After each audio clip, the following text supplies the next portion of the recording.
마태복음 9장 27절 가운데 우리는 계속 말씀을 묵상해 가고 있습니다. 예수 그리스도께서 이 땅에 오시면서 하나님의 나라를 우리 가운데 허락해 주십니다. 회개하라, 천국이 너희 가운데 임했다.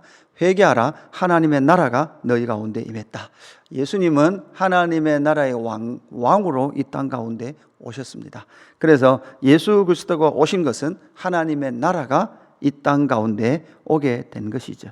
마태복음은 그래서 마태복음 4장 23절 말씀에 보면 예수께서 온 갈릴리에 두루 다니사 그들을 회당에서 가르치시며 천국 복음을 전파하시며 백성 중에 모든 병과 모든 약한 것을 고치시니, 이렇게 말씀하시는 이 4장 부분과 오늘 이 9장 말씀을 보면 9장 35절 말씀이죠. 9장 35절에도 보니까 예수께서 모든 도시와 마을에 두루 다니사 그들을 회당에서 가르치시며 천국 복음을 전파하시며 모든 병과 모든 약한 것을 고치시니라. 이렇게 4장 말씀과 9장 35절 앞뒤에 유사한 말씀을 놓고 산상순과 그리고 10개의 치유사역, 이 사역이 이 5장에서부터 9장 끝까지 배치가 되어 있는 것이죠.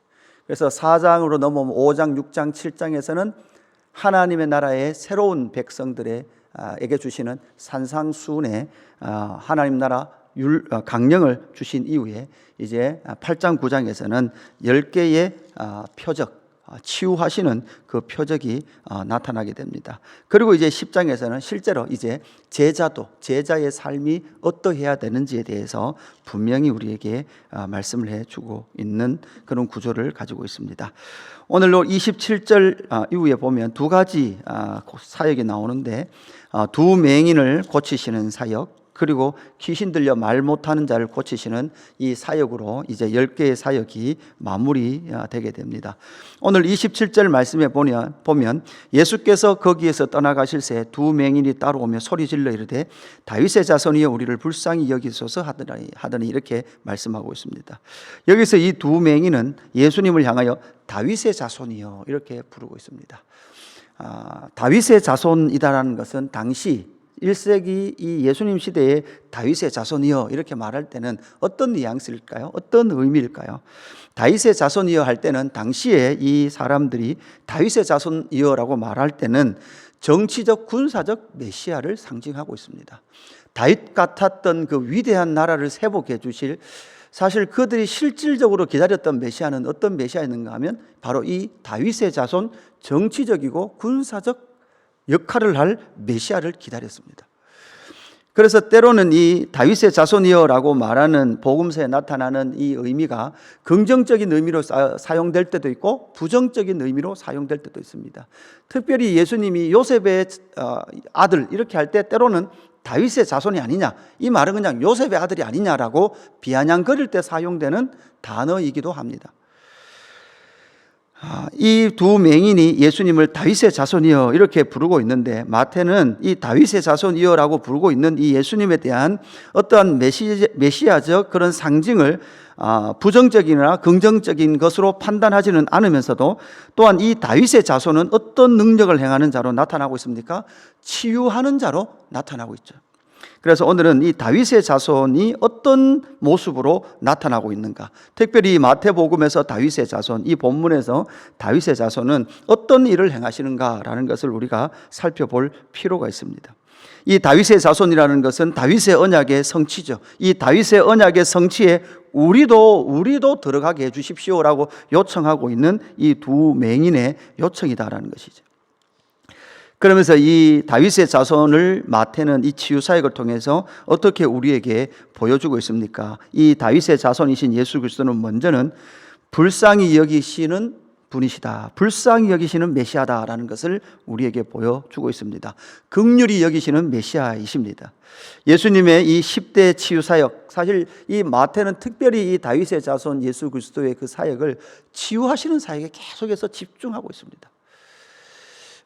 다윗이 치료한 사역들이 그렇게 많이 나타나 있지는 않지 않습니까? 그런데 다윗이 치료한 사람이 있죠. 사울을 음악을 통해서 치유를 했죠. 그러니까 이 다윗의 모습 속에서도 치유하는 모습이 있었듯이 이 다윗의 자손 예수 그리스도는 이 땅에 오셔서 긍휼히 여기고 불쌍히 여기심을 통해서 이 병자들, 병에 걸린 자들을 고치시고 있는 것을 보게 됩니다. 특별히 마태는 이러한 치유 사역의 핵심으로 보면 항상 집에 들어갔다. 오늘 28절에도 예수께서 집에 들어가심에 이렇게 말씀하죠. 마태는 결국은 하나님의 집을 상징하는 하나님의 집에 들어가서 그들을 고치시고 회복하시는 그 영광을 보게 됩니다. 또한 동작으로 보면 만지시며, 눈을 만지시며 이렇게 되죠. 집에 들어가시고 만지시고 손을 얹으시기도 하고 말씀으로 치유하시기도 하고, 그러나 그 모든 것은 예수님께서 28절 끝에 보면 내가 능히 이 일을 행할 줄 믿느냐라고 물으시죠. 그래서 우리는 동작에 예수님의 움직임에 이렇게 시선이 갈 수 있지만 그것보다는 예수님께서 하시는 말씀, 그것은 긍휼은 우리에게 어떻게 적용됩니까? 믿음으로 적용되는 줄로 믿습니다. 예수 그리스도의 그 말씀을 믿을 때 우리는 주님이 우리를 긍휼히 여기시고 불쌍히 여기시는 그 놀라운 역사가 우리에게 적용되어진다라는 것입니다. 여러분, 이 땅은 불쌍히 여김 받는 걸 별로 좋아하지 않습니다. 여러분, 그게 기분이 별로 좋지 않으니까 불쌍히 여김을 받지 않기 위해서 열심히 돈을 모읍니다. 여러분, 그렇게 말하죠. 그러니까 돈 없으면 안 된다. 돈 없으면 사람들에게 무시당한다. 불쌍히 여김을 당한다라고 생각합니다. 그러나 여러분, 다윗의 자손 예수 그리스도 앞에는 불쌍히 여김을 받아야만 바로 구원과 은혜와 사랑을 입는다라는 것을 기억해야 합니다. 여러분, 우리는 예수님 앞에서, 하나님 앞에서 불쌍히 여김 받지 않을 존재가 아무도 없다라는 것을 기억해야 합니다. 그래서 기도가 오늘 하루도 주여 나를 불쌍히 여겨 주십시오. 주여 오늘 또 나에게 긍휼을 입혀 주시옵소서. 하루하루 삶이 바로 하나님 앞에, 다윗의 자손 예수 그리스도 앞에 긍휼을 입지 않으면 살아갈 수 없는 자가 저와 여러분이다라는 사실이지. 여러분, 기분 나쁘십니까? 누구로부터 불쌍히 여김을 받는다는 것이 기분 나쁜 것이 아니라 모든 인간은, 하나님을 떠난 인간은, 또한 그렇게 살아가는 인간은 바로 불쌍한 인간이요, 그 불쌍한 인간을 찾아오신 다윗의 자손 예수 그리스도가 아니고서는 우리는 치유될 수 없고 회복될 수 없다라는 것을 기억을 해야 합니다. 두 번째, 다윗의 자손 예수 그리스도는 어떤 긍휼을 우리 가운데 베푸십니까? 귀신을 쫓아내시는 다윗의 자손입니다. 결국은 여러분, 불쌍히 여김을 받게 된 결정적인 계기가 무엇입니까? 첫 번째, 아담이 뱀의 유혹에, 그 거짓말에 넘어감을 통해서 그 악한 사탄과 마귀와 귀신에게 속은 그것이 전 인류에게 거짓으로 적용되고 거짓으로 들려졌던 그 역사가 바로 불쌍한 역사였습니다.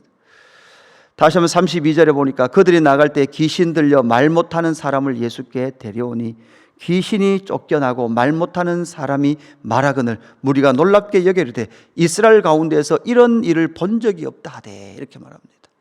그러니까 이스라엘 가운데 이런 일을 행한 자가 없었다라는 것이죠. 결국은 진리를 말할 수 없는 상태에 빠졌습니다. 귀신이 들리니까 여러분 뭐를 못합니까? 말을 못해요.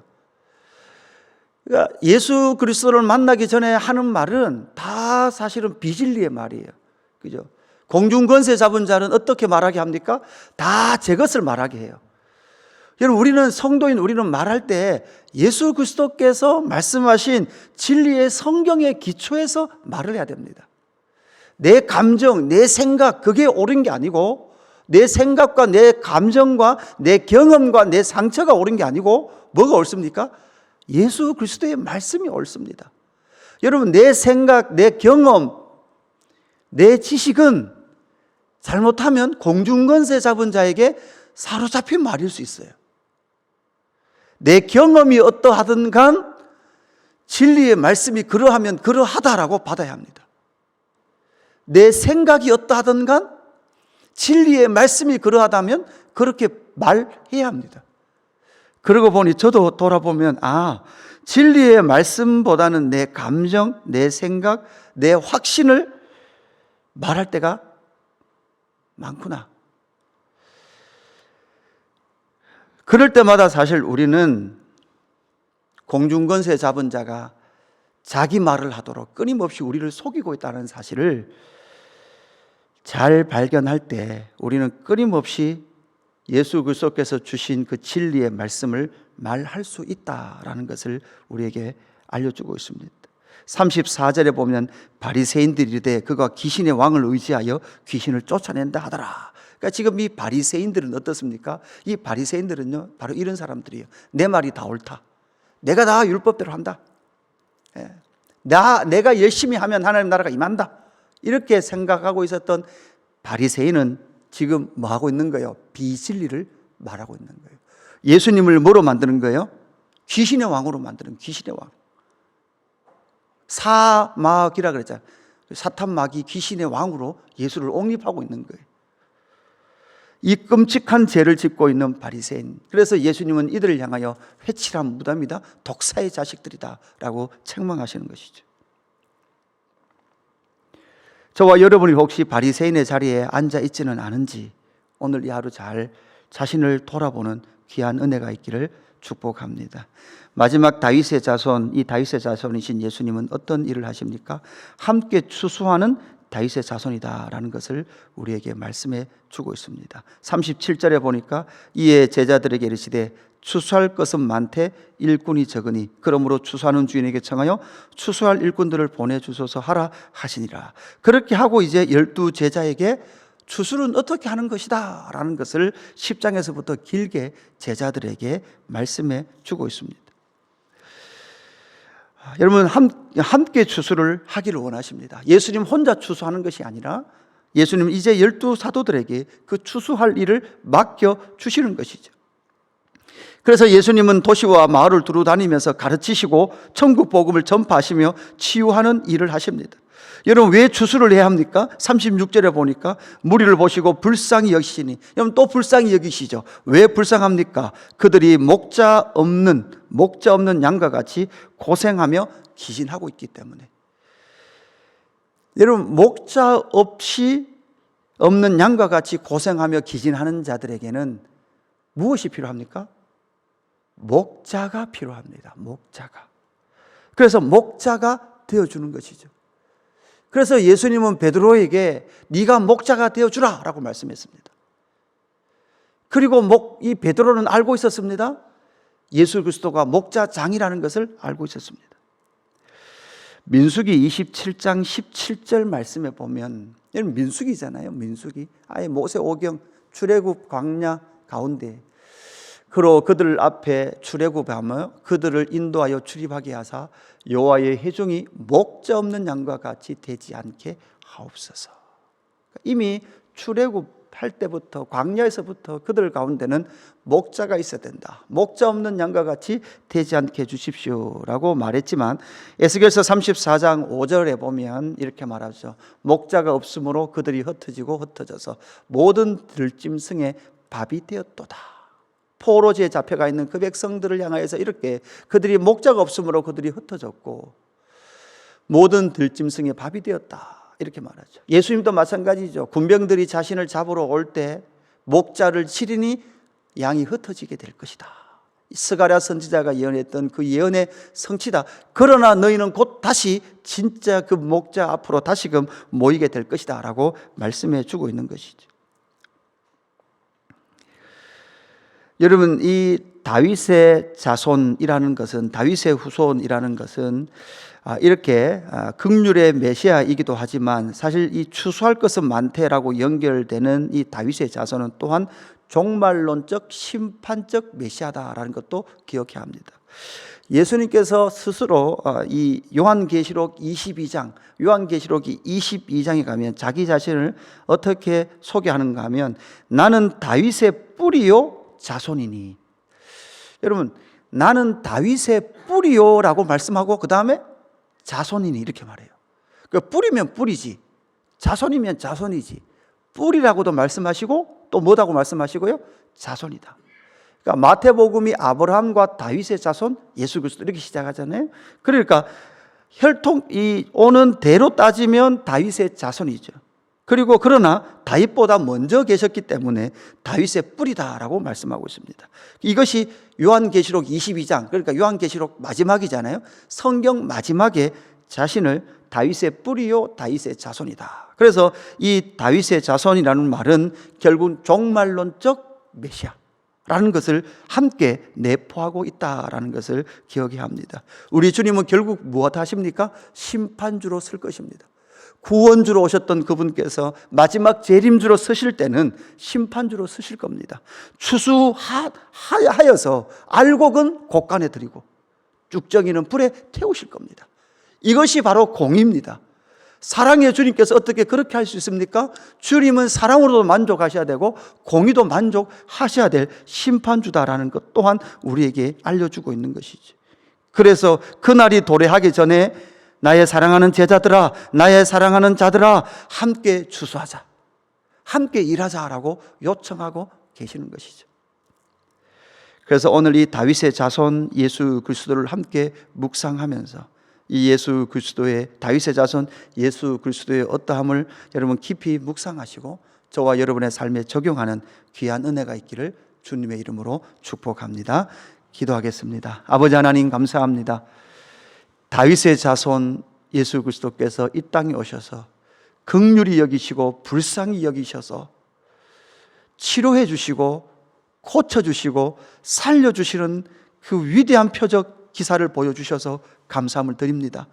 허물과 죄로 죽었던 나를 불쌍히 여겨 살려주시고 또한 목자 없는 나를 불쌍히 여겨주셔서 내 인생의 목자가 되어주셔서 감사함을 드립니다. 선한 목자 되신 예수 그리스도만을 따라가게 하여 주시옵소서. 그 예수의 길 위에 예수를 만나고 예수님과 동행하는 저희들 되게 하여 주옵소서. 그 주님께서 불쌍한 우리를 살리시고 고치신 이유, 나와 함께 추수하자, 나와 함께 일하자라고 요청하고 계시는 그 요청 앞에 우리가 서 있습니다. 하나님, 오늘 이 하루 내가 정말 주 예수 그리스도, 다윗의 자손 예수 그리스도의 요청 앞에 함께 서 있는지, 순복하며 순종하며 주님의 뜻 앞에 굴복하며 함께 추수하는 자리에 서 있는지 내 삶을, 우리의 삶을 돌아보는 저희들 되게 하여 주옵소서. 감사함을 드리며 구주 예수 그리스도의 이름으로 기도드리옵나이다. 아멘.